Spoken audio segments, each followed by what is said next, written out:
wank, wank. Bollocks, bollocks. Wank. 3, 2, 1. All right. Read all about it. Read all about it. Double week episode covering news from 2 weeks on Sunday papers. Both people, Los Angeles, California. Mike in a closet surrounded by down jackets. Yes. I take the cold nights, the cool nights very seriously in Southern California. Well, luckily it was pretty slow news that we missed. Yeah, we took a week off last week because of Mike's mom's passing. Yeah. And thank Mike, all of you. I guess I think that should be the top thing. Such sweet comments, and really felt there was kind of a sense of community.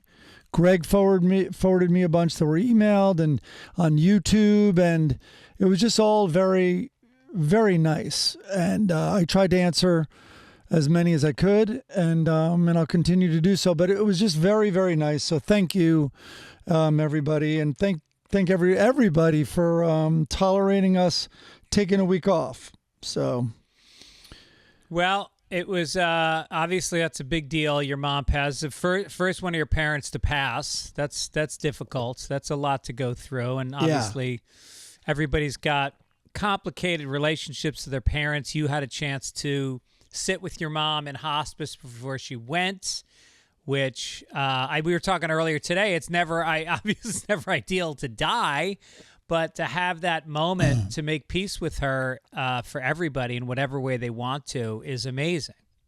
Yeah. I was really rattled, but I also realized I had somehow in a fortunate way, had never seen someone die. And also, even then, other than like my grandmother's open casket, where that didn't look like a human being at all, I've never seen a dead body either. A couple of light notes. So I didn't tell you this, Greg.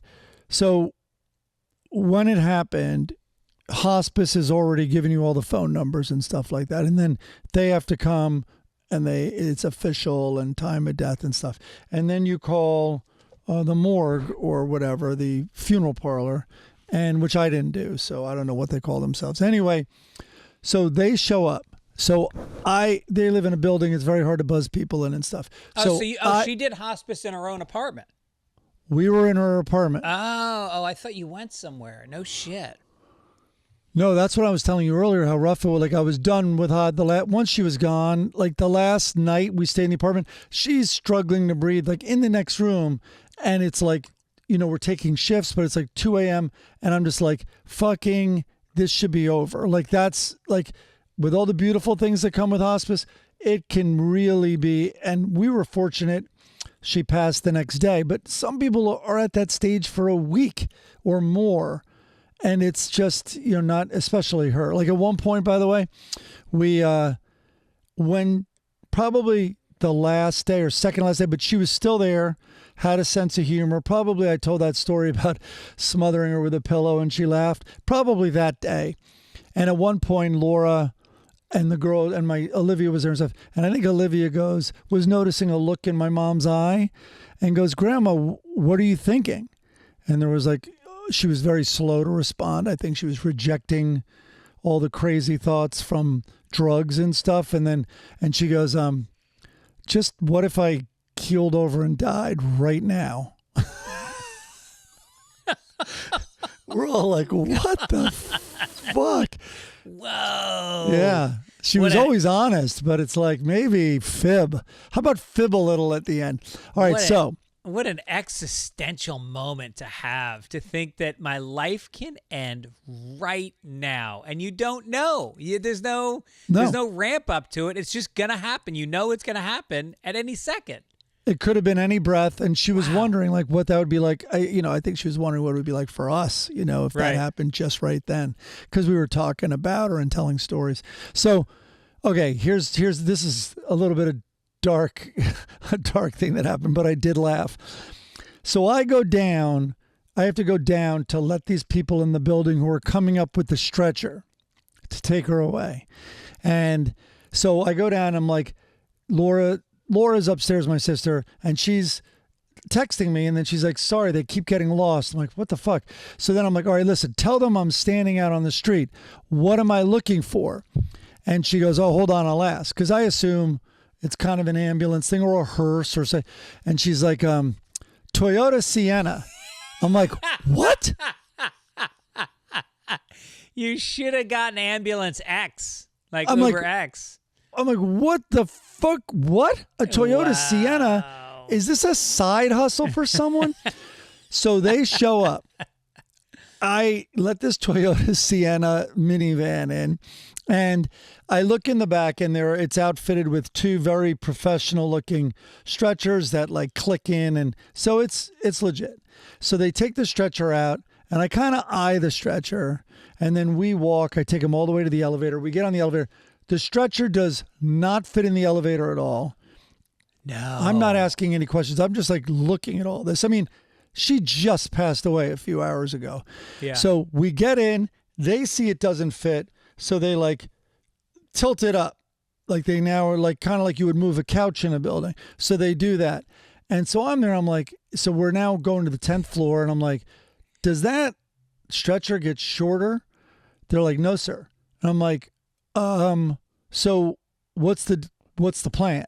And they're like, oh, well, we'll take her through the, not cargo, but whatever it is, the other elevator. And, I'm like, okay. So then we get there, they go in, Laura's in there, they're strapping her and, everything that they do. And I'm like, Rich, where is what's the name of the elevator? I'm forgetting the name, but anyway. Service elevator? Yes. Where's your service elevator? He's like, oh, there isn't one. I'm like, what? And like, oh God. there is one. I'm like, what do you, I go, what? So I go back to them and they're like, well, sir, this is what paramedics use. I don't know what this building does because all I know is I did not go out to the elevator with them. I took the stairs because my mom was popping a wheelie in that elevator, and they were prepared for it. They're like, there's 3 straps. We're all good. But I'm like, I cannot see that. It's like it's like badly planned college move-in where it's like, oh, we have to like chop part of this couch off because it doesn't fit. Yeah. So that happened. Oh my God. That is crazy. What do they charge? Like $50? Is this the low end? I don't even know. No, at Santa Monica, they were very well reviewed because there was one in Venice, by the way, right near the beach. And then I walked over to check it out first on the way to my mom's and couldn't even find the place. It was like a walk street. And I'm like, no, that's not happening. If I can't find you and there's no like sign, that's not what we're doing. That'd be funny if you go to the wake and she's in a coffin, but the coffin's at a 45-degree angle. Yeah, they sorry, we thought that's how she came in. Sorry. Yeah, you bury all right, her a couple like of texts to learn a little about me. Here's text from my dad was very sweet during all this and everything, but You should mention that your dad and mom have been divorced for 50 years. Since I was 3, I think. No, so no really? More. Yeah, 1971, I think. Wow, 52 yeah, years. Something like that. So anyway, he goes, he texts me, Sophie and I texted about her grandmother. She was very solid. That's literally a sentence. She was very solid. So I thought that was funny. And then next sentence, which is verbatim. I have not skipped a word. This is condolences. This is when it happened from my dad. It's tough, but no one gets out alive.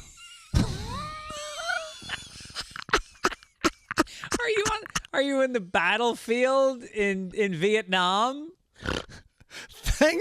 Thanks, General. Yeah, he's got a cigar out of the side of his mouth.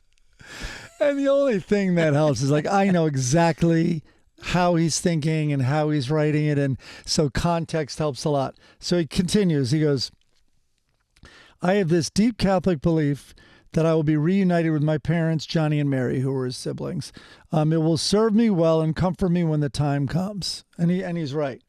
And then he goes, then he quoted, I know his psychiatrist's name he had and he was very impressed. And that guy really turned my dad around emotionally and stuff when my dad was in his 20s after the divorce. And he goes, Dr. Fagan said, this is how he sums up this condolence text. Dr. Fagan said, there would be no room on the planet for children if adults didn't die. Love, Dad. This explains a lot about me, I think.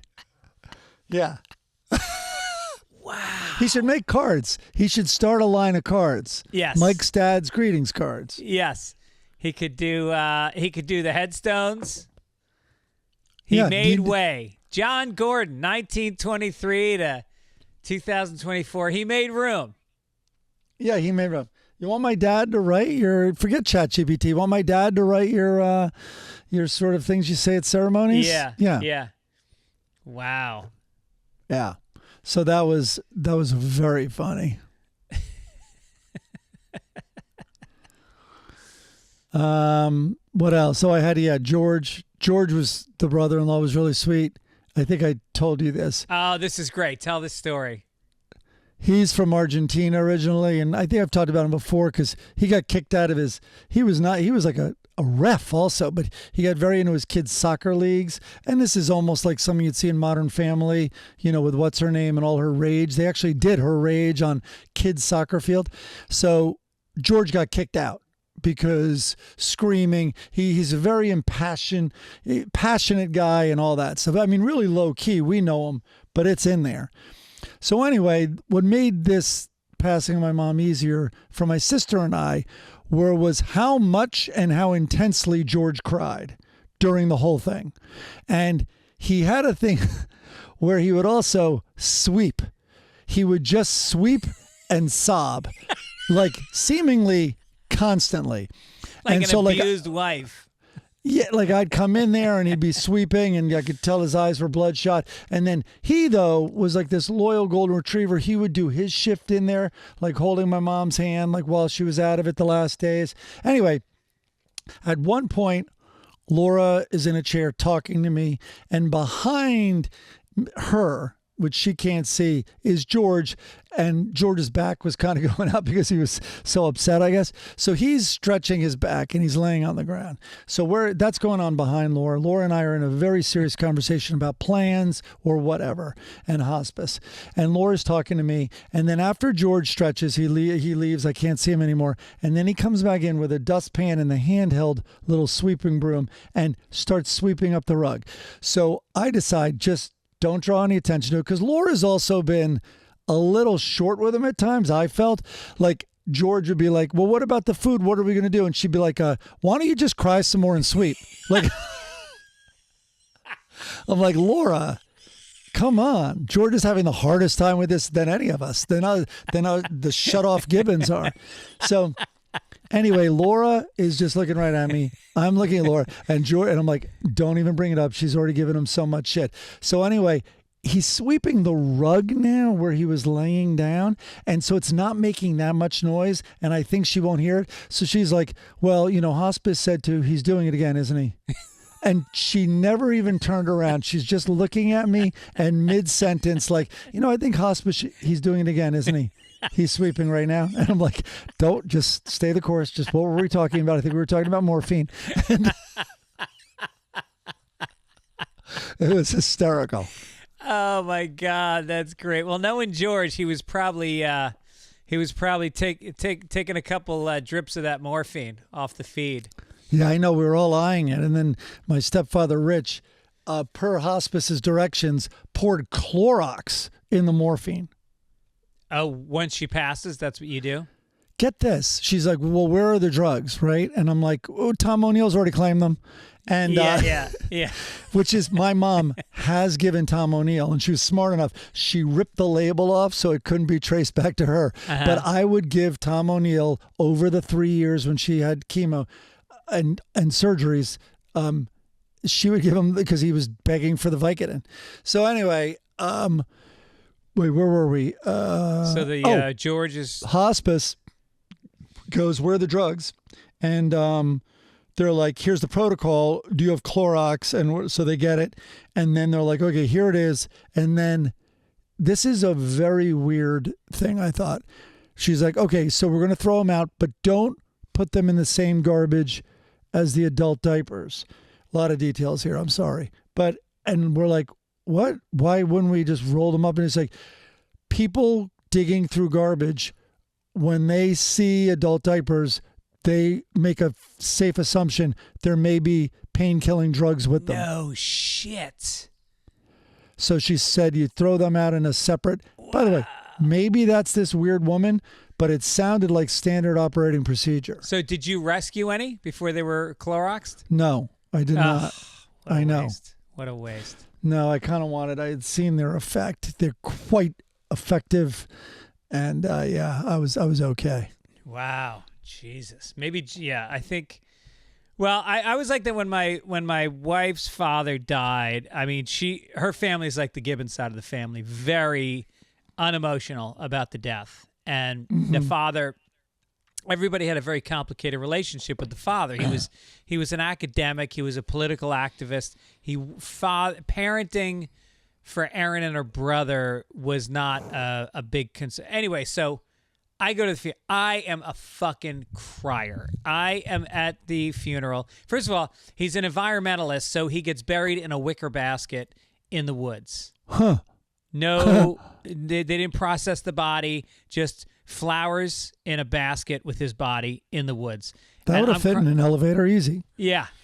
And I'm crying hysterically, and they're all looking at me embarrassed that the Irish guy, they don't understand with Irish people. That's what I'm surprised about you. Usually we're shut down about everything until a death, and then we cry like babies. Oh, dude. Oh, maybe it's coming across that way. I was the furthest thing from shut down. I was by her bed. I would cry for a half hour straight holding her hand. Oh, really? I cried after. Oh, I'm fighting even a couple of times during these stories. I'm fighting. Dude, I just got choked up on the side of the road with you when you asked about it. No, yeah.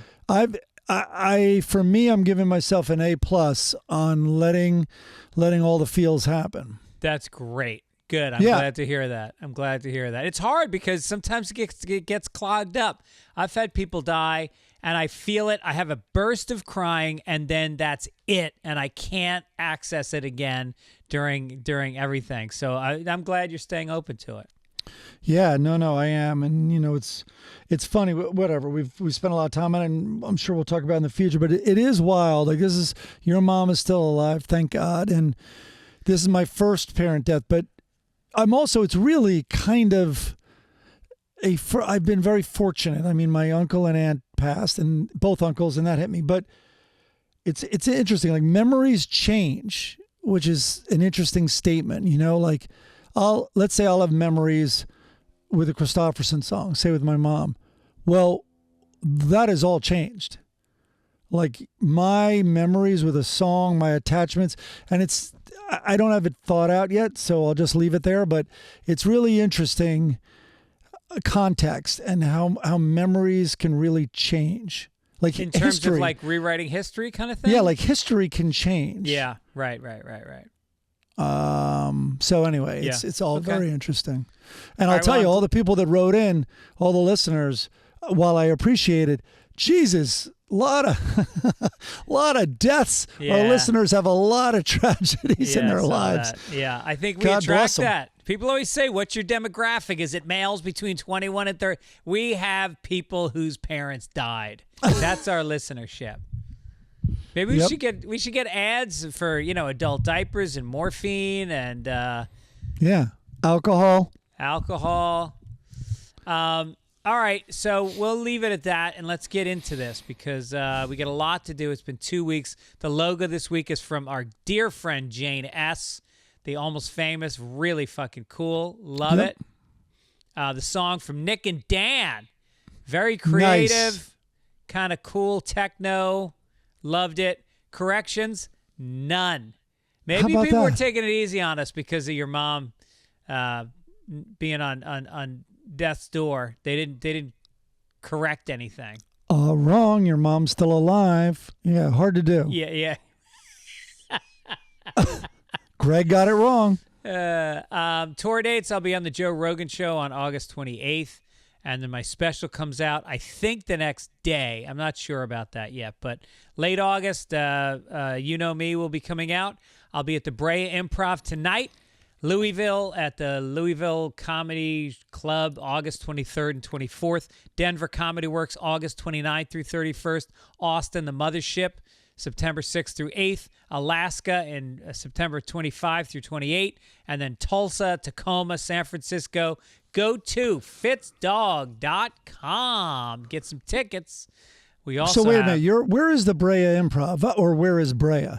Brea is about an hour east of Los Angeles, sort of southeast. Because I see what's his name's in town. You know, kind of the new Brody in terms of he closes the night. You know, from Austin. Yeah. Jesus. H. Yeah. Why am I forgetting? Hoff. Yeah. Holy fuck. I'm spacing out. But anyway, Brian do you Holtzman. Holtzman, is he on the bill with you tonight? I think he was playing Brea. He was there last night. Oh, okay. Yeah. And I'm there Friday, Saturday, Sunday. We're taping this on Friday. So, yeah, he was there Thursday night. I'm there Friday, Saturday, Sunday. Yeah, I would have loved to go see him do an hour. It's always great when I'm in Austin to see him do an hour. And Go ahead. He's starting to blow up. He's starting to really draw crowds, and he's getting more followers, and he's on it. He's embracing it. He's putting a lot of content out. It's all funny. It's all him. It's great. Yeah, I have a English cousin in town, just turned 21 yesterday, Luke, and I was thinking of bringing Luke, but you know, Holtzman's not the guy to bring like a tourist. Like but I'd have to explain a lot about Holtzman. No, I think just the opposite. Don't explain anything. Let him walk in not expecting that this guy is going to do jokes about Matthew Perry dying in a bathtub. Like, let him walk into it and just experience it. Okay. Oh, I realize. I bet he's playing in L.A. I bet he's at the store this weekend. Well, I'm wondering if after this we call Richie and see if Holtzman is coming. Coming in. Yes. Okay, we'll do that. All right, sounds good. Also, have fun in Brea. Our good friends, Sunday Papers is supported by Mint Mobile. Look, I love a good deal. When it comes to, I negotiate. So easy. You're better than me. You research. If I need a new refrigerator, I stop by your apartment and I see what model you have because I know that you've done all the legwork. Well, you don't need to do a lot of legwork. No research to find with Mint out. Mobile. No, Mint Mobile is such a no-brainer. It is like. It's to save money is never been simpler. No hoops, no BS. When they said it was easy to get wireless for $15 a month with the purchase of a 3-month plan, I called them on it. Turns out real easy to get the $15 a month deal. Longest part of the process was the time I spent on a hold wanting to lose Verizon. Here's the amazing thing. When you call a phone company and you are put on hold, I say to myself, you have officially failed at what you do. You are a phone company, and you're not answering. And then they do that thing where they go, we at Verizon really value you as a customer. And you're thinking in your head, no, you clearly do not. And I realize it's almost like being with an abusive, drunken husband who's coming home at 4 o'clock in the morning with lipstick on his collar, and then he hugs you really hard, and he goes, I'm the best thing that ever happened to you. Are we still talking about Mint Mobile? To have me. Yeah. Okay. All right. Anyway, this is, to get started, go to mintmobile.com/papers. You'll see right now at 3-month plans are $15 a month, including the unlimited plan. They come with high-speed data, unlimited talk, and text delivered on the nation's largest 5G network. I have had no problems with this network all around the country. You can use your own phone with the Mint Mobile plan. Bring the phone number, your existing contacts. Find out how easy it is to switch with Mint Mobile and get 3 months of premium wireless for $15 a month. To get this new customer offer and your new 3-month premium wireless plan for just $15 a month, go to mintmobile.com/papers. That's mintmobile.com/papers. Cut your wireless bill to $15 a month at mintmobile.com/papers. $40 upfront payment required, equivalent to $15 a month. New customers on 3-month plan only. Speed slower than 40 gigabytes on unlimited plans. Additional taxes, fees, and restrictions apply. See Mint Mobile for details. Fantastic read. It's a good read at the end. Jesus. I'd say, well, now I got the easy one, man. Game Time. Are you kidding me? We love Game Time. Last minute. And support for the tickets. podcast comes from Game Time, we should say. Okay. Yeah, I'm not just talking about Game Time. I will, though. You know what we're using him for right now, and this is a true endorsement, is my stepfather, Rich, is he's a Mets fan. So George and I are going to take him down to Anaheim. They play the Mets this coming week. Nice. So That's we're keeping it amazing. And boy, is Game Time easy when you're especially buying a ticket to go see the Anaheim Angels. They make it really easy. Those prices are a dropping. But the Mets all of a sudden are on a tear. It's kind of crazy and surprising. So anyway, Game Time, you got last minute tickets, flash deals, you got zone deals, MLB tickets are easy. You get views from all the seats in the venue and a lowest price guarantee. And then of course the thing I love most, which I always say, is the all-in pricing. So the price you see, you don't have to guesstimate, oh, it's going to be like 40% more when they put all the fees on it. Nope. What you see is what you get. So Los Angeles. We're talking concerts. We're talking theater. We're Everything. talking sports, comedy, everything. I'm in now, and the button I like doing, which I always say, is Discover. Even like when I get to Nashville, when I go there, or in Austin, I'll put Discover because it kind of also just tells you everything that's going on in town. Anyway, Los Angeles under Discover. We have, I'm going to embarrass myself now, but KCON, there's a Friday pass at Crypto. The Quakes at the 66ers. So far, these are all foreign words to me. We got the A's at the Angels. You want to go? $11, and it's only going to go down. You got Peter Pan at the Pantages. Hey. Yeah. You have Esteban Armado. Hey, how about Shaka Khan? Chaka Khan. Chaka Khan. I wouldn't have known Shaka Khan was here. You got I wouldn't know Chaka Leagues Khan Cup. was alive. Melissa Etheridge tonight. Poor Melissa, $19. Get at the out of YouTube, here. At the YouTube Theater. You like her. I love her. We got Phillies at Dodgers. I'll go to boo the Phillies. We got Dustin Lynch. Anyway, it goes on and on and on. All right, let's do the endorsement. Take the guesswork out of buying concert tickets with Game Time. Download the Game Time app, create an account, and use code PAPERS for $20 off your first purchase. Terms apply. Again, create an account and redeem code PAPERS for $20 off. Download Game Time today. Last minute deals, lowest price guaranteed. Let us crinkle a paper. 27 minutes in. Here we go.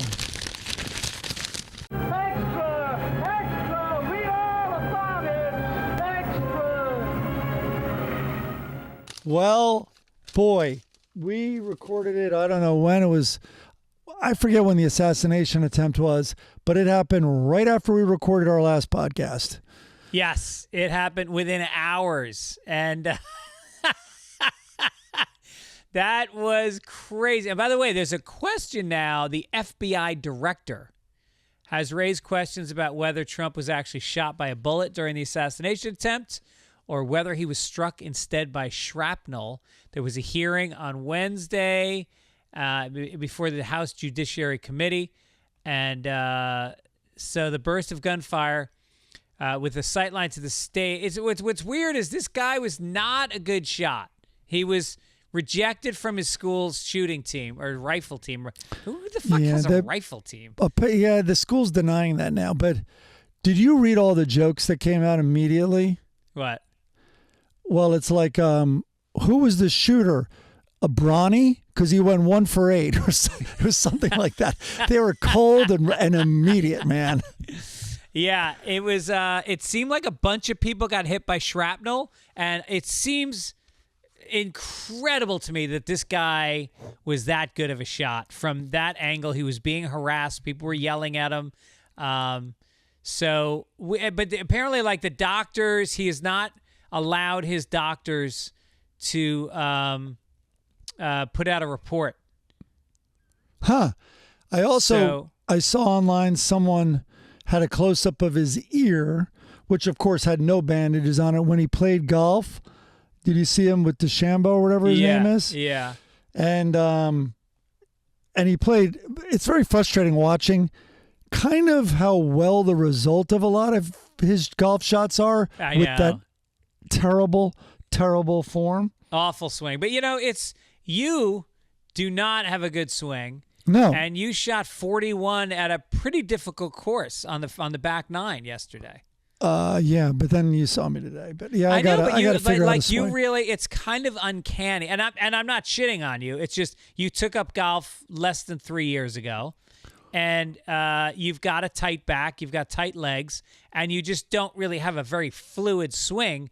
But you consistently hit it up the middle, and you have a great short game, and you score unbelievable for somebody who's only been playing at this short amount of time. Well, my goal, I'd rather have a worse score and at least a better swing. So anyway, whatever. Golf.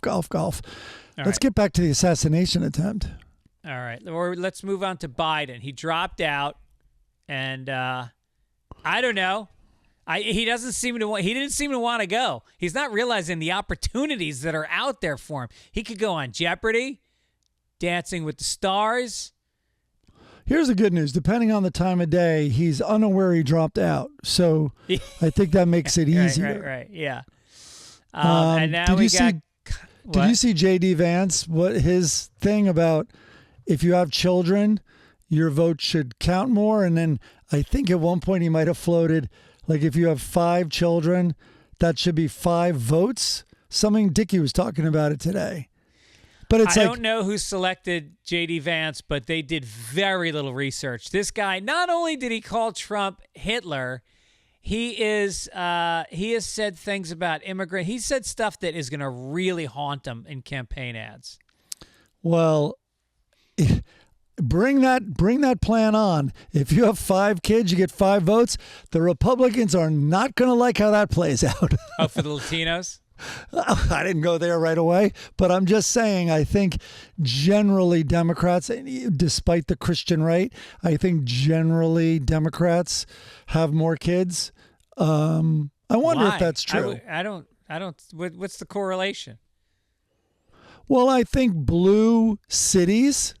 I'm thinking of blue areas, and I think I'd be interested to read the statistic. Why? I would guess that living in a city confines the amount of kids you can have, whereas you live out in the country, these people, half of them live out on the porch playing banjos with hound dogs. If you look at all the criticisms of welfare families from Republicans, I think they disagree. Huh. Oh, I see what you're saying. Got it. Yeah. All right. Well, listen, now Kamala, and please say Kamala, people. It's not that hard. Kamala down. She identifies as Kamala. And now the whole thing about who she's going to pick as a vice president. And it is really kind of gross to see the machinations of the media about who she needs to pick categorically. Like she's a black Asian woman, so she definitely needs a straight white male. I mean, if she was... if he was gay, it would have to be a midget. If it's Irish, it's got to be somebody who's an alcoholic with hemorrhoids. It's like, how about we just pick the best candidate? This is what I want her to do. In a press conference, and the journalist won't even know he's playing the straight man. But the journalist will say, Kamala, any more thoughts on your running mate? And she goes, I have given it some thought, and I'm going to select J.D. Vance because he and I have the same exact view of Trump. And then, of course, he'll be like, he's already been taken. Is that a joke? And it's like, oh, I didn't mean it as a joke, but yeah, okay, I'll get back to you on who I'm really going to pick. That's good. Why not? Well, I mean, she needs to pick the whitest, malest, straightest guy out there, and I think that man is Hunter Biden. What if she picked Hunter Biden? Well, I'd look into moving to Ireland. I think it would be over. Yeah. All right, did you hear? Are we moving on to Costco? Yeah, let's move on. Doomsday dinners. Costco sells a, quote, apocalypse bucket with food that lasts 25 years. The ReadyWise emergency food bucket, which boasts 150 freeze-dried and dehydrated meal servings, has caused a stir on social media. With an online price tag of $79.99, the bucket boasts that it's more than just food in its product description. It says it provides readiness in the face of uncertainty. That's one way to say it. The bucket features 80 entrees and sides, 30 breakfast servings, and 40 drink servings that just need water to prepare for a total of 25,000 calories. The meal options range from teriyaki rice, tomato basil soup, pasta alfredo, blah, blah, blah. And crucially, for those preparing for an apocalypse, the bucket lasts up to 25 years on the shelf. Wow. Quote, it's not just about survival, it's about maintaining a sense of normalcy, comfort, and even enjoyment during challenging times. I mean, I think I'm going to call it my summer meal kit, then it's going to be my fall meal kit. I mean, Right. 80 meals. Wait, isn't everyone going to be buying this thing? Well, And it's a lot like car camping, I noticed, because everyone eats better. I know you do. You've told me everyone eats better when they go car camping. Like, I don't make bacon wrapped scallops when I'm at home, but I do when I'm preparing to go like camping with a bunch of other families, or gourmet s'mores or crumbles in a cast iron pan. Right. You catch fish fresh from the lake. It's in the pan an hour later. Like, what's better than that? But Why I'll am I tell you waiting what. for? Yeah. We both have daughters that are at that age range. My daughter has a lot. She lives in the back house, and she has a lot of very late night parties that go till like 5 a.m. And I just know that when it hits 3:30 and everybody's baked and they've had 12 cocktails, the calls are going to go out. Apocalypse bucket! Yeah. And they're going to bust that shit out. And 30 people are going to take it down in one day. $79.99. That's when my daughters order 2 burritos to be delivered, same price. Right.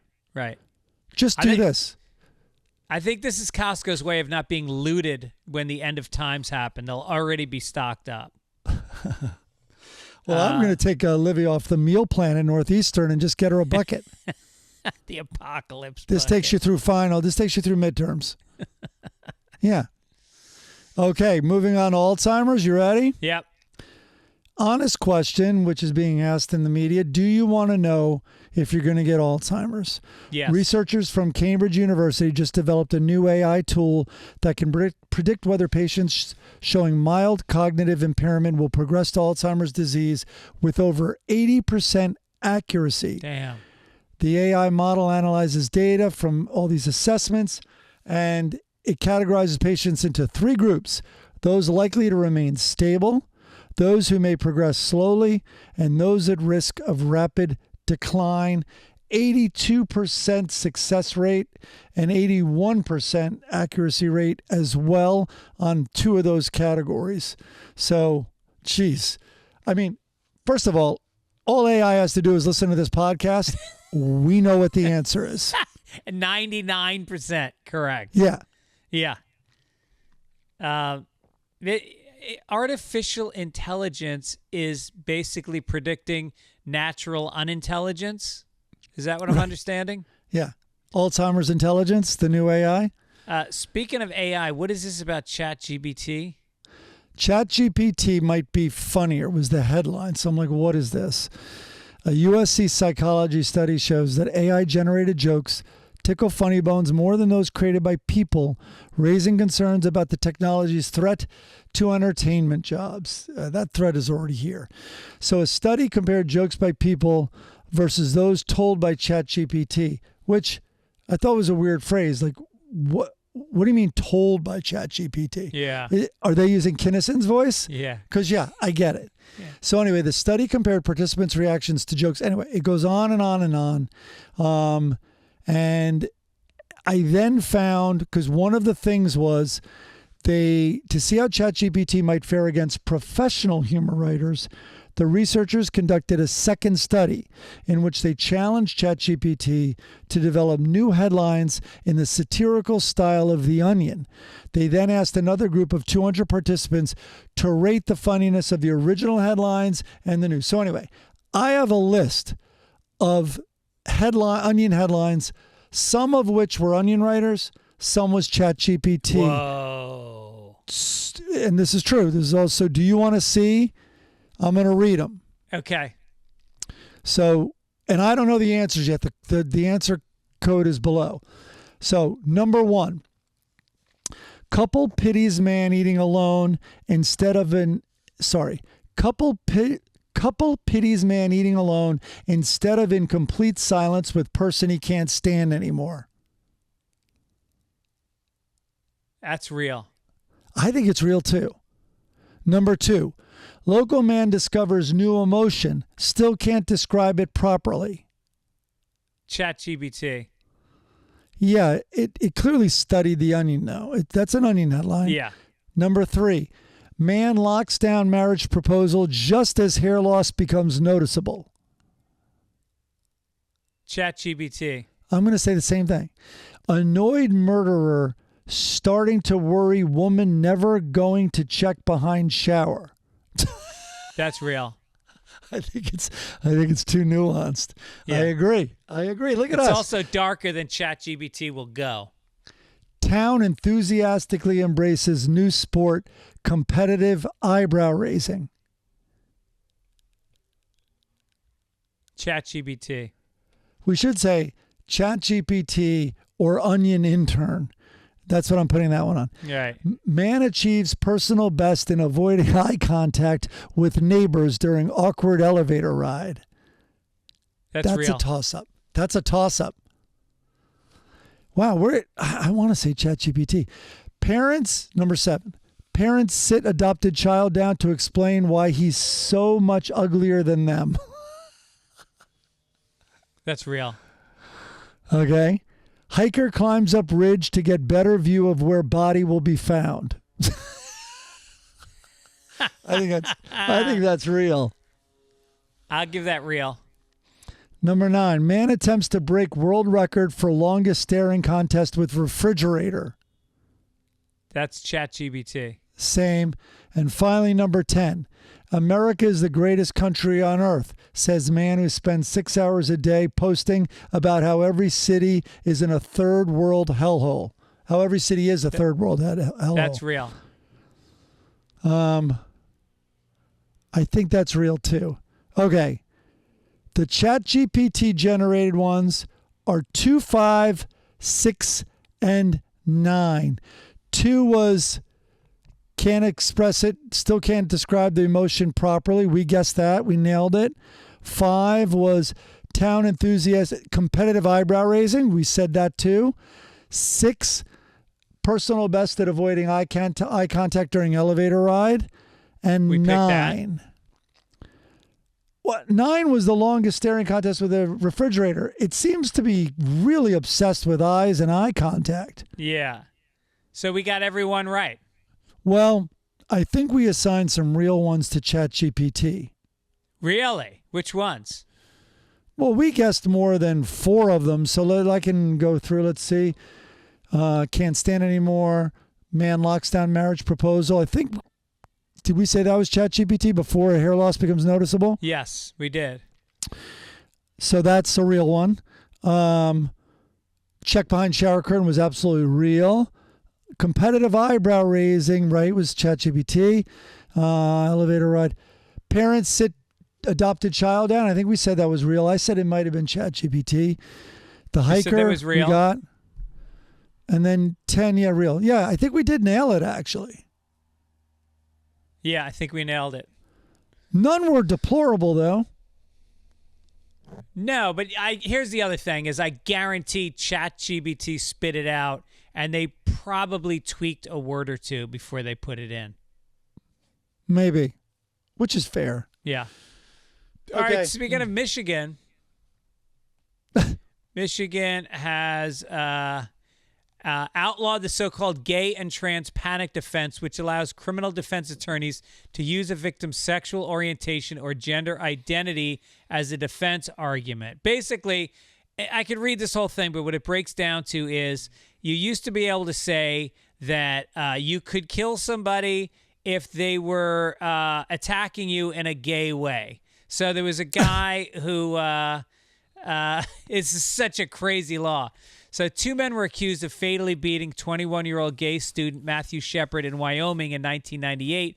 The defense was unsuccessful and both men were sentenced to life in prison. All right, so in that case, the law didn't work.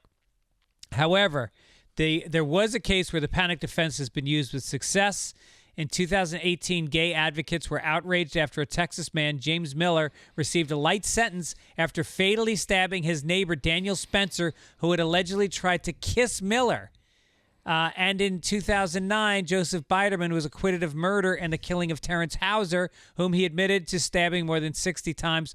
Biderman alleged that Hauser had threatened to rape him. Okay. Look, gay panic. I thought gay panic was what you feel when someone fools you with that big black dick meme that you've sent me at least a dozen times. They were so creative the way they were hidden sometimes. I wanted to kill that guy. I once claimed a gay panic defense when I blew two guys at a Billy Joel concert because I was like, what am I doing here? Moving out. I thought gay panic defense was when, I'm not even kidding you, I thought it was when a gay guy killed someone. Yeah, that's why I didn't read the whole article, because it's very hard to understand. But it is amazing to think that they're saying that homophobia is a reason to kill somebody.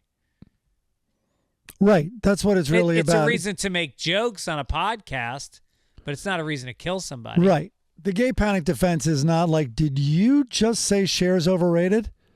Like, that is not the gay panic defense. That's not. Yeah, right. All right, let's get to entertainment. Give me a crinkle. Give me a crinkle.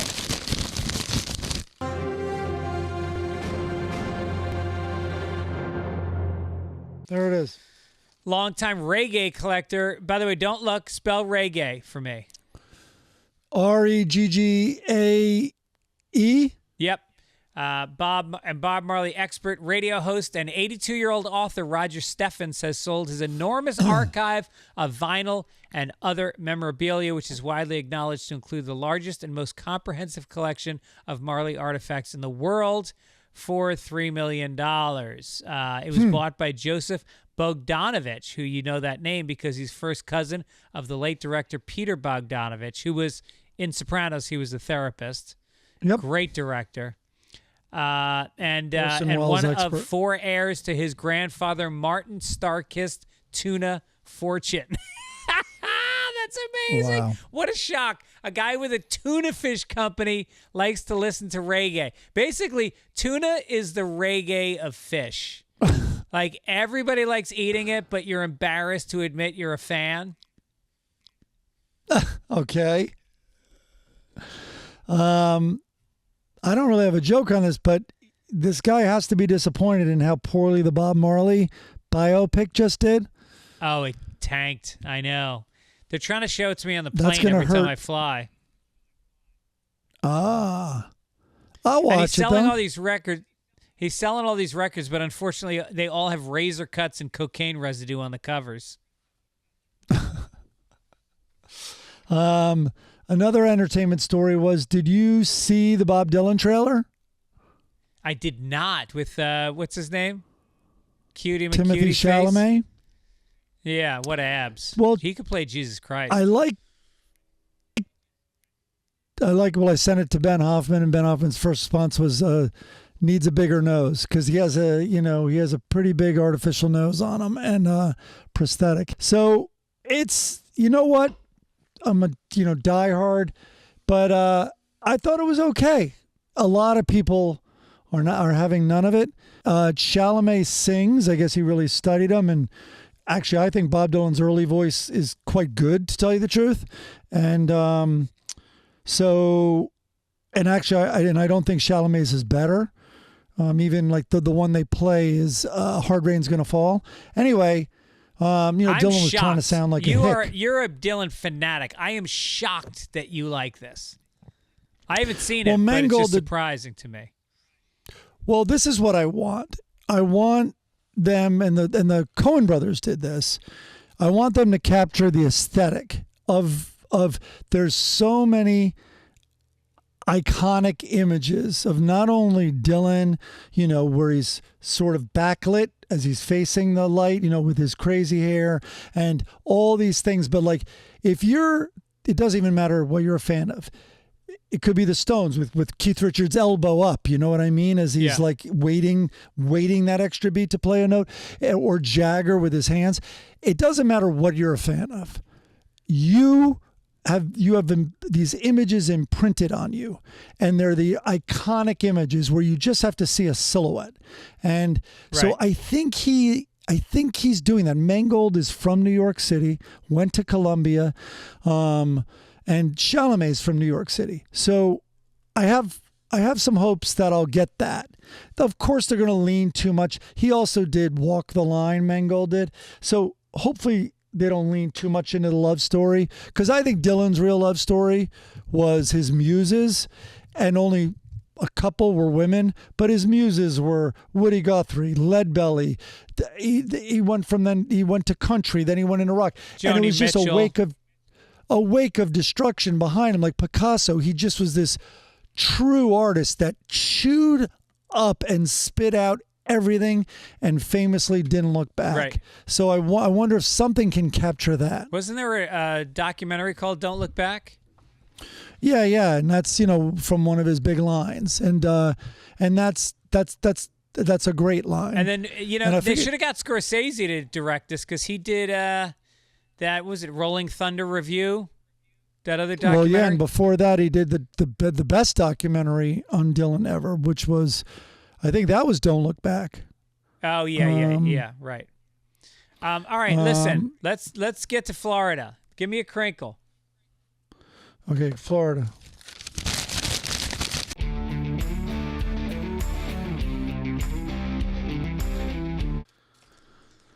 Here we go. Florida man gets DUI on golf cart. I don't even know if I have to read more, except that I think you got it. Of course, it comes out of the Villages. Yes, we love this. Love the Villages.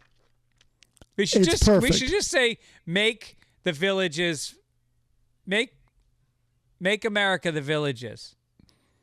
I know. I wish it were an old man, though, but did you see? And by the way, it was a police chase, which is just the icing on the cake. But it was a 21-year-old guy. He rode on and off the roadways as the deputy followed him with sirens blazing and lights activated. At one point, the deputy said he pulled his car out in front of the guy, who then drove into the grass in an attempt to evade law enforcement.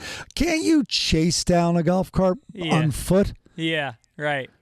It's ridiculous. I love it. I got to tell you something. That is me in 10 years down in Leisure World. Our friend Matt Malloy already bought a retirement apartment in this place. It's in Laguna, and it is got, I think, just 10,000 people that live there. And it is like the Villages, except it's California. Everybody's got golf carts. There's bars. There are 2 golf courses. There's an archery range, a woodworking shop, an art shop. A ping pong pavilion. Ping pong, paddleball, pickleball, everything, a movie room, screening room, everything you want to have the best. And if we can get 10 of us to live down there and all have golf carts, and we just have a text chain. What are we doing today? I don't know. Let's go play bocce for 3 hours while we take edibles. Are you kidding me? They have a TV station. They have a TV station. They have classes. They're connected to a community college where you can take any class you want. Say you want to read fucking Ulysses in a class and understand it for the first time. How fucking great would that be? Viagra. Remember the wood shop we went to? Yep. It was the most professional wood shop I've ever seen. And they've got 3 different rec centers that each have like 2 pools, a workout room. They have all kinds of exercise classes. They have a theater. They got a theater. We could do our podcast from there. And its nickname, of course, its nickname. It's called Leisure World. Well, it was. They had to change it because everyone started calling it Seizure World. I forget what it's called now, but I think it's called Laguna Hills. If you want to look it up, it's pretty sweet, and I think it might be over 10,000 people. Not bad. It might be over 10,000 people, maybe. But everyone has a golf cart, and people take the golf cart into town. Like they allow for it. They drive on the street. Yeah, it's crazy. All right, let's make And Texas, Laguna, the beach is about 10 minutes away, and they have shuttles that take you to the beach and back into the coolest little town. Laguna is amazing. Anyway, go ahead, make Texas, Florida. Every time the shuttle comes back, it's one less passenger. That's how they do it. That's how they keep their occupancy rate under control. Okay, meet the oldest woman, 72, to compete for Miss Texas USA. And subtext, whatever it is, subheadline is not a regular grandma. So Marissa Tejo, now 72, she made history last month as the oldest woman to compete in Miss Texas USA at 71 years old. The Timeless Beauty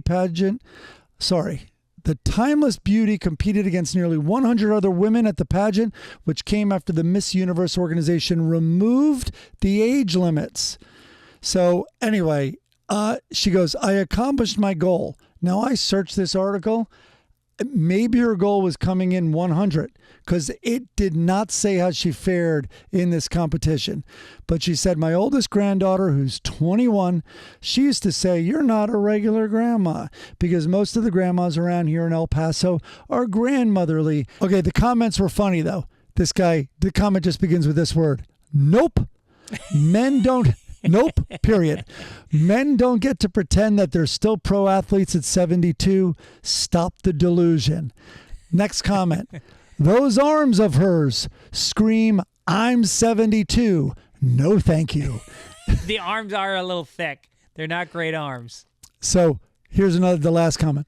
What's going on with beauty standards these days? Old women in pageants, dudes dressed like women winning beauty contests, some disgusting body positivity activist telling everyone how beautiful she is.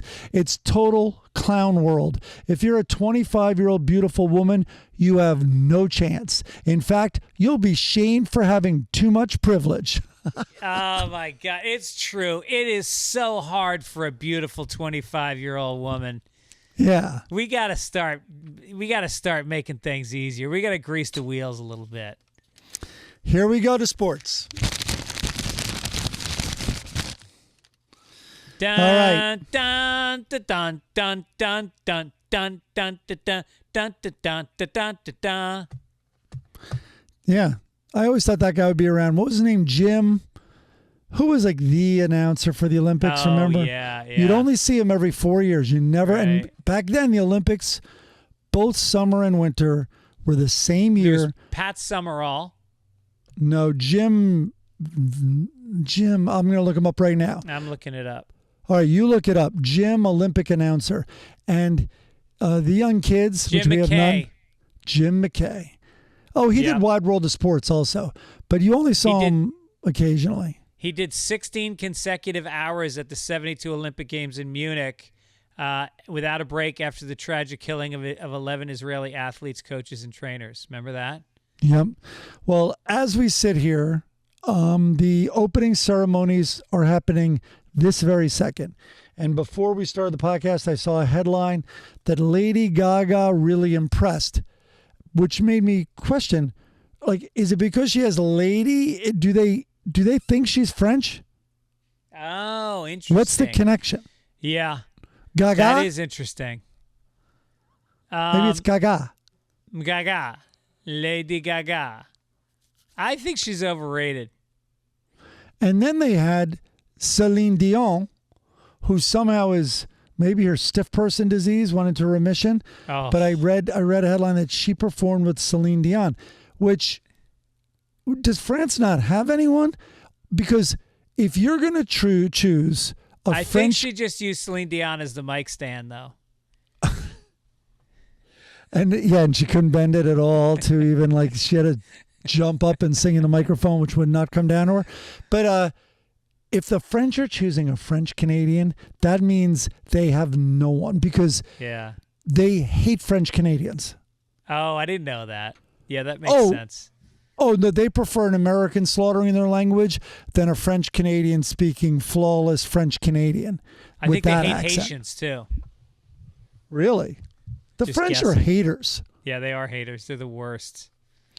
I mean, here's the other thing. I'm watching this documentary right now that's on Netflix about the Cold War, and we totally forget, like, when we think about World War II and, Germany, Japan against the Allies.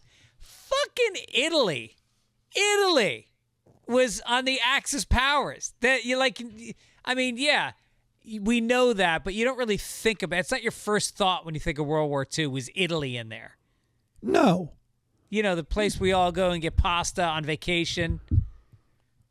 Oh, well, yeah, you're at the Trevi Fountain or you're at the Spanish Stairs. You're not like, yeah, they're like, okay, to Hitler. Yeah. Okay, yeah, okay. Yeah, we'll join up with that guy.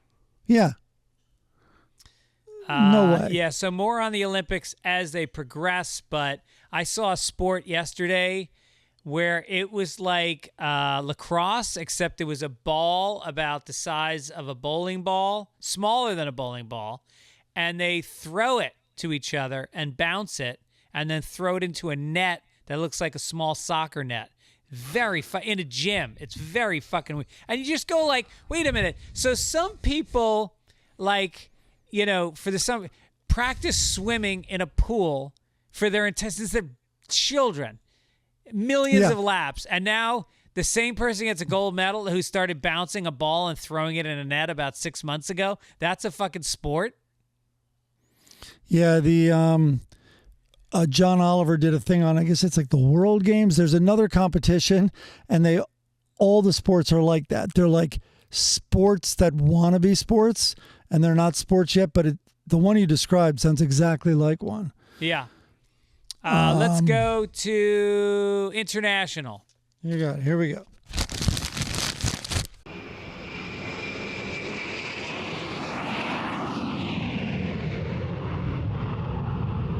Scientists in Brazil have come up with the first evidence that sharks are being exposed to cocaine. Better than Cocaine Bear. This is real. This is fucking real.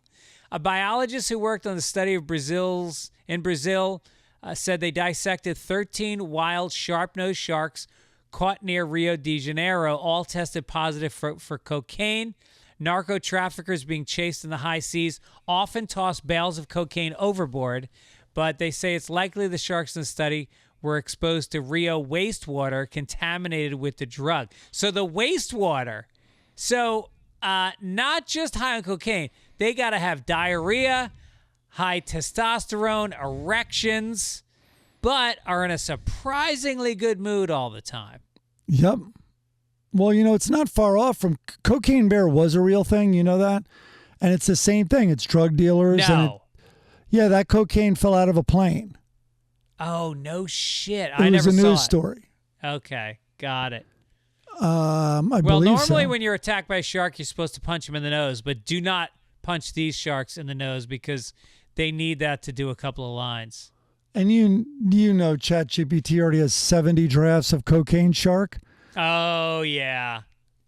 Fuck Cocaine Shark versus Cocaine Bear. Yeah. In a fight. In a pool. Yep. That's what I want to see. All right, let's get down to this day in history. You got it. Here we go.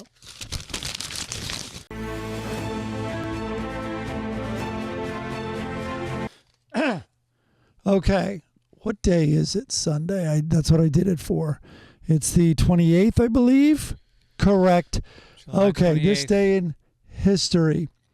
We got some good ones. By the way, can I just mention, speaking of dates, that July 31st, which will be in 3 days when this airs, I will be at a resort with my wife celebrating our 25th anniversary date. Come on. Yep.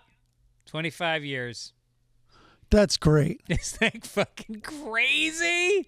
Where are you going?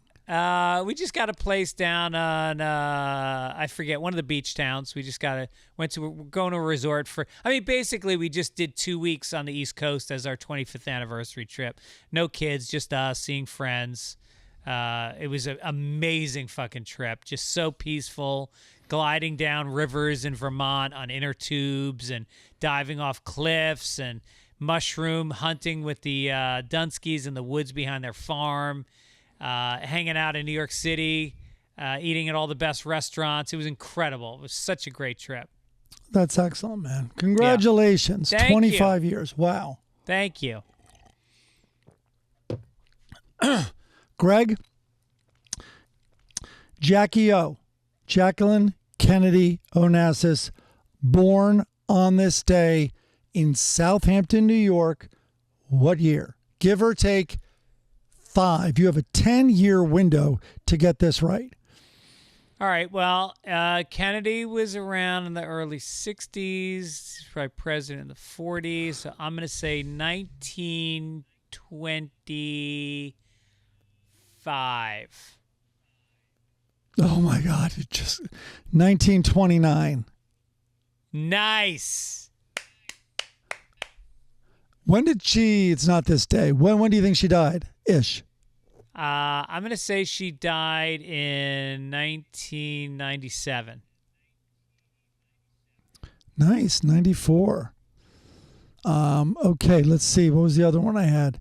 Well, we're not going to do this one, but on this day in 76, an earthquake in China killed more than 240,000 people. Oh, I remember that. I didn't know about that. Yeah, I remember that. That was, we were young. I'm going to say that was.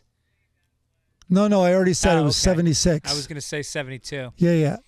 Okay, then I went down to this one. Johann Sebastian Bach, one of the greatest composers of all time. God.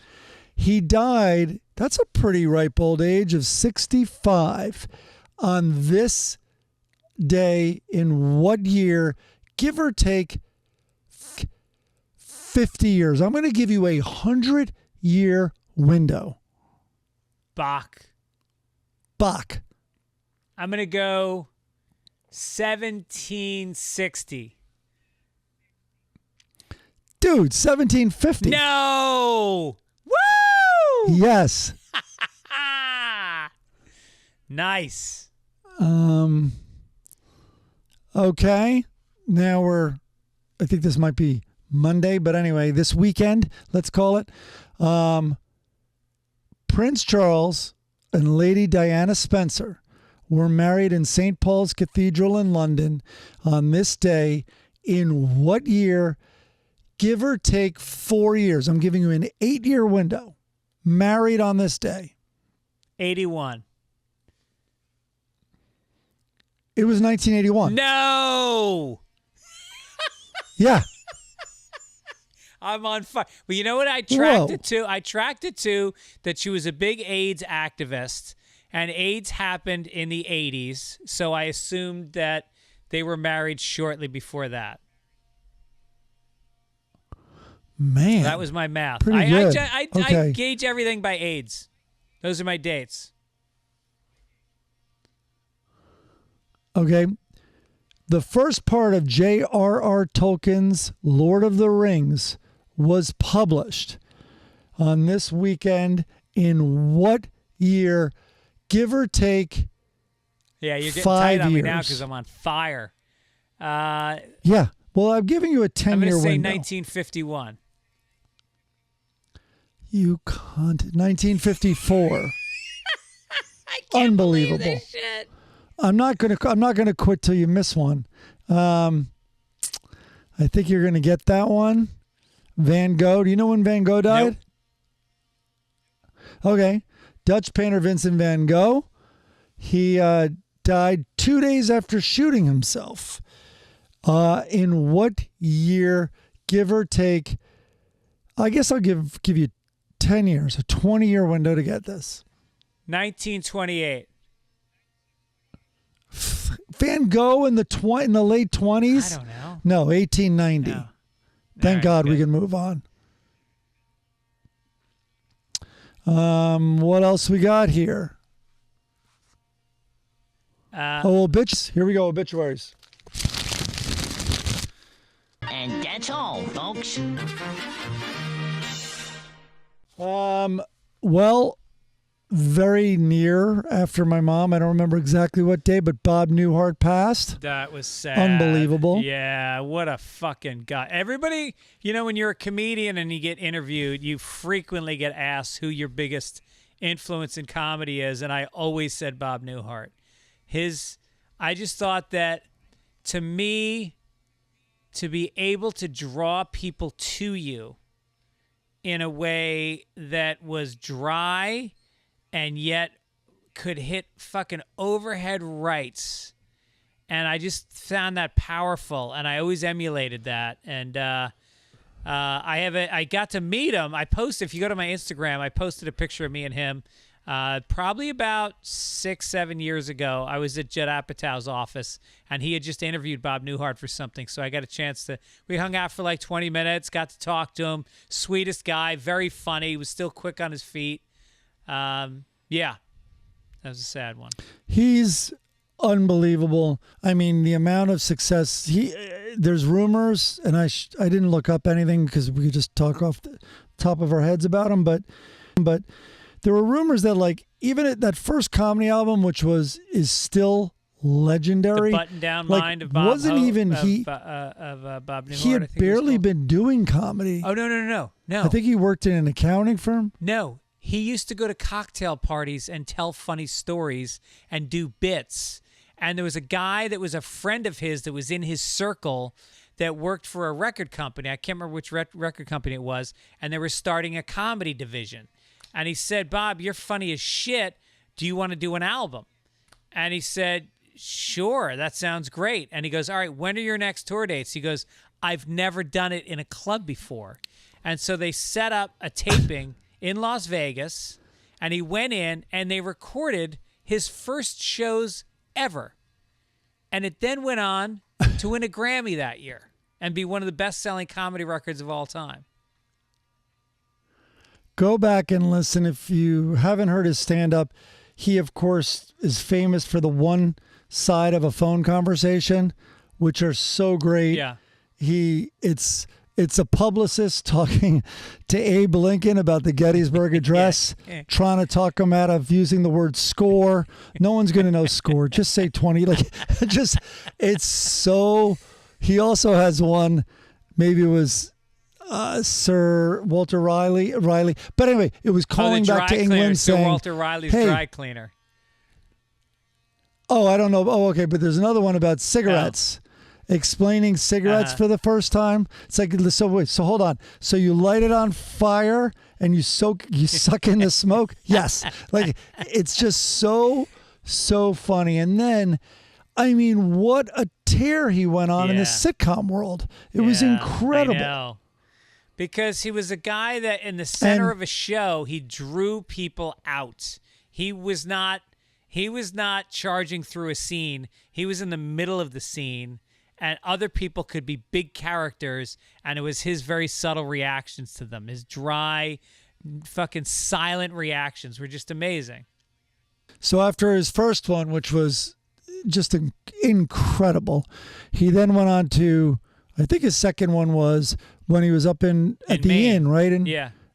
Up in the inn, like city people go, they open an inn with Daryl and my brother, right? All that stuff. And that sitcom is almost universally, it's accepted that that's the best finale, the last moments of any sitcom ever. Yeah. Oh, I got to watch that again. Okay. Wait.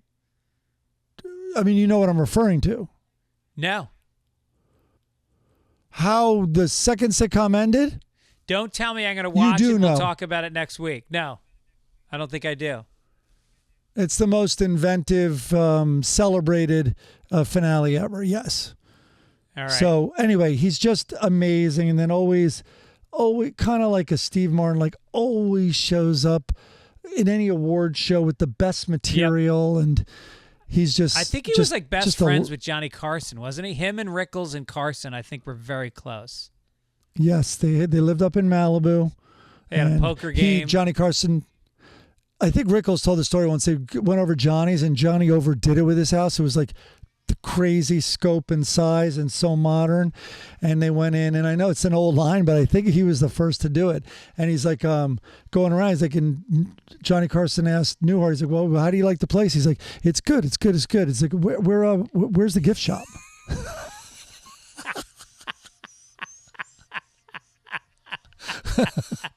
That's amazing. It's such a cutting comment. And then, oh my God, you fucking hit me with a ton of bricks on this next one. Don Buchwald died. I put it in there for you. Holy shit, I had no idea. Don Buchwald, if people don't know, is famously Howard Stern's agent, but long before Howard Stern, Don Buchwald's first client in radio was my father, and those two were, I want to say, best friends, if not very close to best friends for 25 years. And Don did a lot for my father. My father did a lot for Don. My father introduced him to, he was new to broadcasting. He introduced him to all the station managers. A lot of the early other broadcasters that he signed were friends of my dad's. He got him into the Friars Club. And he was like a guy that I grew up knowing. I'm friends with his daughters. And he was after my dad died, extremely supportive, signed me as a client for a period of time before I moved out to L.A., used to send me out for commercial auditions, and he was a guy that you'd go to the Friars Club, and he was always sitting at the bar in the Milton Berle room, and he had these fucking crisp Italian silk suits, and he had the cuffs on his shirts were always monogrammed with his initials, and his hair was always just right. He just had class and style. He was a very caring guy, and him and Stern created this empire hand in hand. I mean, he is as much a part of Howard's success as Howard is. I don't know if I can say that much. I might be overstating it. But he put together the $500 million Sirius deal. He brought Howard from local New York radio to syndication. They with Westwood One Radio, they created they were like the first. No, I think Rush Limbaugh might have been the first nationally syndicated radio show, but Howard was soon after that, and they just broke down doors in broadcasting for 30 years. Just an incredible guy. So I'll miss him. I wrote about him in my book.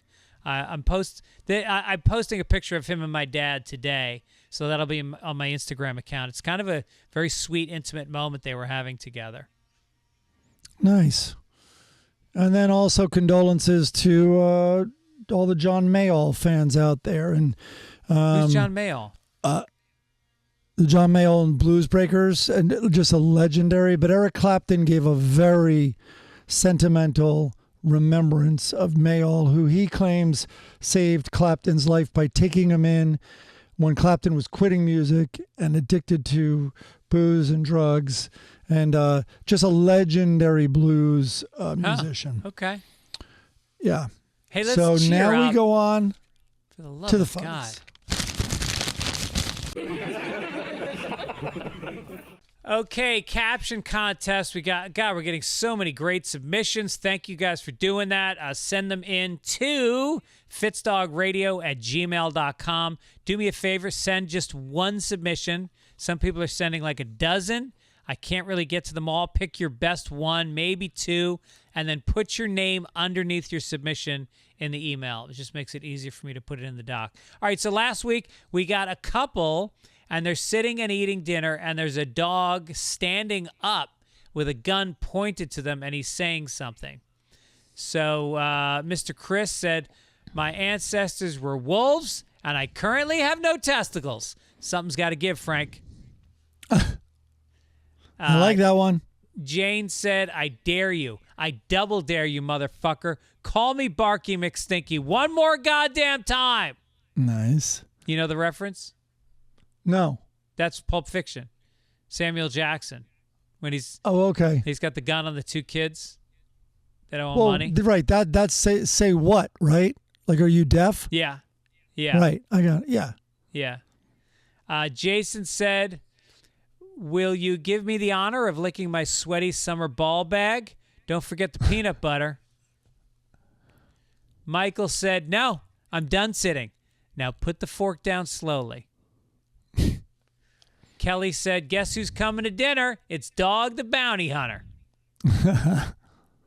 Jason Cobb said, "Dog doors make home invasions quite easy." Nice. Hey, Greg, thought I would inform you that this cartoon you have this week is a Far Side cartoon, so I should win hands down because I know the best caption. This was the Gary Larson caption. Hey, bucko, I'm through with the begging. Mm-hmm. Dave Dravenek. Brian Meyer said, just met the pit bull next door. Think it's time we had a chat about my balls, Dale. Dale. Ryan said, first you take my nuts, then you have the audacity to smear peanut butter on yours, you sick son of a cunt. A lot of balls jokes. Yeah. Wooddraws 2 said, dog says to the obese family, I heard money is tight and someone has to go. I have a gun. She knows how to cook. It's not bad. John said, heard you've been calling my lady a bitch. Good one. What do we think? All right. So what do we think? There was one early that was very good. I like the first one. My ancestors were wolves, and I currently have no testicles. Some's got to give, Frank. I like that a lot. I do too. That's my vote. All right. Let's go with that. That is from Mr. Chris. Please send us your address, and you will be awarded a Sunday Papers koozie, which Mike will be sending out right away. I apologize for the delay, understandable delay, but look at this. Look at all these motherfucking koozies. Look at them. Look at them. Look at them go. Unbelievable. Okay, they're going to go out. All right, okay, next week's what are we doing caption, now? there's a bear with a drink in his hand sitting at the bar talking to a bartender. Bartender's doing the classic wipe down of the glass with the cloth. And the bartender seems a little bit concerned about what the bear is saying to him. Picture is available on the YouTube version of this show if you want to take a look at it. But it's pretty straightforward. Let's get to Hagar the Horrible, who is standing with Lucky, his friend, and his son. And let's see. The son says to Hagar, would you tell me where babies come from? And then Hagar says, fairy dust and magic spells. And then Lucky has a thought bubble. I wish I could have had an honest talk like that with my dad. Hey, Dad, can you tell me where babies come from? Well, son, they generally appear in the bellies of women who live in lands that we conquered recently. Do you mean the products of rape? Now I get your question. Babies, you mean evidence? My dad would be like, okay. What's that? Go ahead. No, I was going to say my dad would be like, well, some babies have to die to make room for the other children.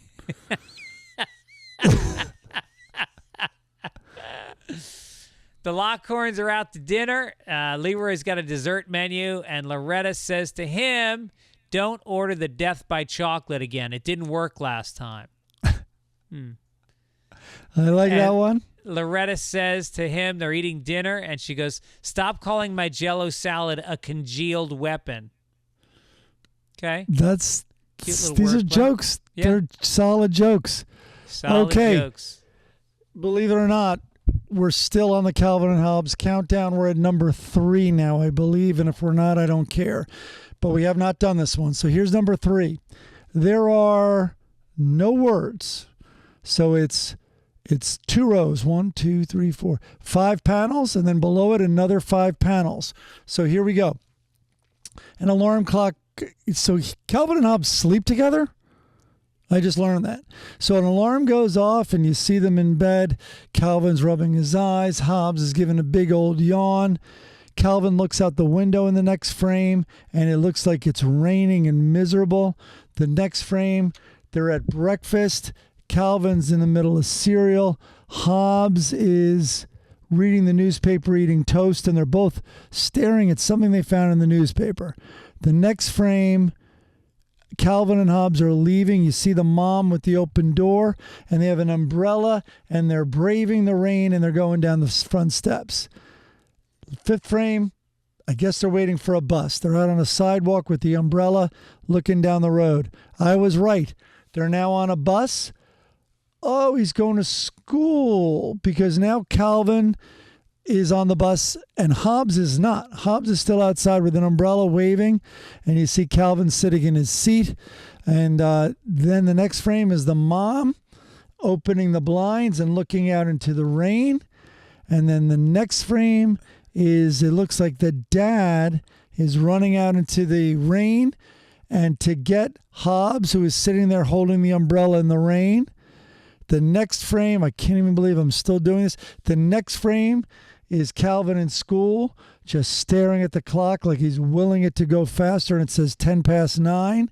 And then the next frame is Hobbs looking out the window into the rain from the living room, and that is fucking it. It's a rainy day. They're having a sullen, rainy day. It's one of those kind of, you feel it. You feel the love. You feel the kind of stillness, the trudging of life from the perspective of a little boy. This is how disappointed I am. I'm literally going back to the article to see if I cut off the bottom. Yeah. Hold on. Nope. That's it. That's it. Yeah. There's a Jimi Hendrix song on something of Neptune, that album that came out after he died, and it's about a rainy day. It's just a feeling. It's just an aura. Here's the problem: is does it matter that it's raining? Like, wouldn't he be just as alone on a sunny day because Calvin is in school? What am I missing? Well, it's a mood. You know what it's like to look out the window when it's raining out? You feel wouldn't it be trapped better but if they were cozy at the same time. Wouldn't it be better if they were, first of all, I don't remember that because I live in LA now, but wouldn't it be better if they both did that? Like, or, I don't know. I don't know at all. All right. Well, only one left. What I do know is only two more. There's only two more of those goddamn things. All right. I think Denman might be on. Is Denman on? Huh. I don't know. Denman, send us a message if you're on the Send it right call. Right after Blondie. All right, so Blondie's in bed, and she's got a big book open. She's got on a black lacy negligee, and Dummy has his donut pajamas on, and he's got a little laptop. Not even a full-size laptop. It's like an iPad. Kind of a man fucking sits in bed with the hottest chick in cartoon history and doesn't make him. I would not let. You know how far she'd be into that book? If that was my wife, she'd be on page 3 after about 4 weeks of reading that book. There would just be the most used bookmark in all history. Just dog-eared corners, 1 page a night. That's it. And he goes, "What are you reading about, honey?" She goes, "How some husbands will try to make small talk after an argument." And she goes, "What are you doing over there?" And then he thought bubbles, asking fewer questions. So they had a fight. She's clearly being flirty with him. And instead, he scowls and looks at his little iPad that's probably filled with, like, he's probably looking at Facebook pages of, like, cooks. He's looking at pizza like a child. Why isn't he fat, by the way? I know. He can't even do that right. He can't even gain weight. No. Can you imagine what I would do to her? Look at her. We don't have to, I don't think. You've been very articulate. Okay, fair enough. Yeah. All right, listen, speaking of being articulate, we want you guys to talk to each other on a phone that is brought to you by Mint Mobile. Go ahead and pick yourself up a little deal with Mint Mobile by going to mintmobile.com/papers. You're going to get 3 months of wireless for $15 a month. Also, Game Time's going to get you into the events that you love for way less. Go to the Game Time app and you redeem code PAPERS, PAPERS, for $20 off. Thanks for coming back, Mike. I know you've had a rough couple weeks. You were fantastic. Thank you, man. Today. Thank you. Well, this was fun, and like last time, it's a nice way to talk about it and keep it light. So I appreciate that opportunity, and I think that's about it. We have to go see Lady Gaga and how she did at the opening ceremonies now. And I know. It'll be remarkable. And then what I was going to say is it'll be remarkable how much news has happened between now and our next podcast a week away. I know. Get ready. Tell your friends. Sunday Papers. Go to applepodcast.com, leave a comment, and rate us. Also, don't forget to look at the YouTube page. Leave a comment there. And get ready. Specials coming out at the end of August. And I'm going to need you to watch that. Tell your friends. Let's blow it up. Mike, I guess I'll see you this week. You got it, pal. Take it, Aish. Take it, Aish. All right. Sunday Papers. We got news. Wank. Bollocks. Wank. Bollocks. Wank. Bollocks.